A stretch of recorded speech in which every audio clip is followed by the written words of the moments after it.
All right, immunizations is the next topic here. And holy mosquitoes, speaking of immunizations. I got a fan going now. Hopefully that will deter some of the mosquitoes here. But I'm in this place called Cueva del Chango. This is like a, I don't know, rainforesty kind of restaurant thing here. Probably should have brought bug repellent. Anyways, okay, immunizations. So while you're doing the research on visas, you might as well do the other research on the country-specific stuff, right? So as you start to map out your itinerary, you basically want to create a new row in the checklist table there. Use the little plus sign on the right. Create a new row for each country that you're going to, and then you're going to fill in, if a visa is required based on where you're from, whether immunizations are required, and that's independent of where you're from, and then whether the power requirements, if you're going to need something special there, right? So let's talk immunizations first.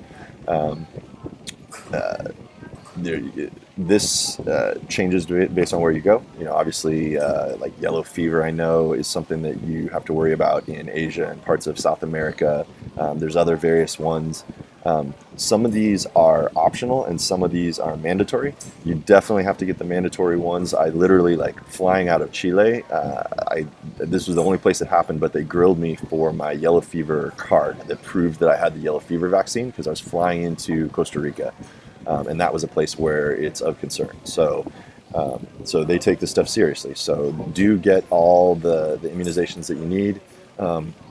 The ones that I got, just for the record, I got like Hep A, Hep B, typhoid, yellow fever, and tetanus, I believe, were the 5 ones that I got. You'll want to book that. Find a local clinic. There are, I'll give you a link that you can use to find a local clinic. But basically, just find some place that does the vaccinations. It's not cheap. I think I paid like $500 for all those vaccines, and you do have to come back.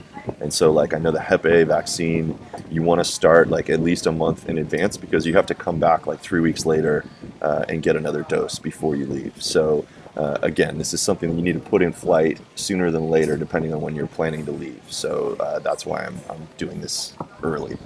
Okay, while you're researching that, like I said, you're doing all the country-specific research together, so you can just fill in the blanks on that itinerary planner.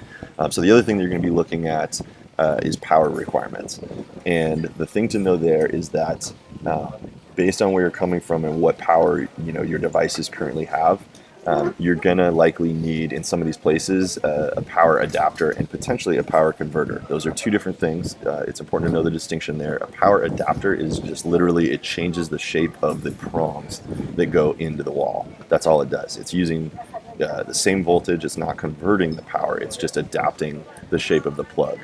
A power converter may be necessary in some countries, depending on what power they have. I think UK had different power requirements. But if you are going anywhere where the voltage is different on your devices, you're going to need to get a power converter. And I'll do links again to like good ones in Amazon. The ones that I bought worked well. There's this little brick that I use for a power adapter because it's small, it doesn't make any noise, it's easy to travel with.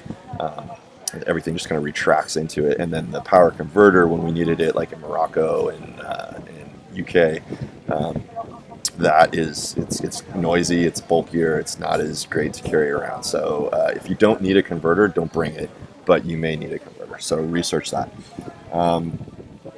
Okay, and then obviously all this stuff, again, requires you knowing where you're going. And so at this point, depending on which programs you're looking at, if you haven't locked it up and you're investigating a few, you just basically want to get all the potential countries that you might be in out on the table and put those in your itinerary, and then you'll winnow that down. Once you select the program, you can basically delete the ones you're not going to, but include any side trips that you might be wanting to take.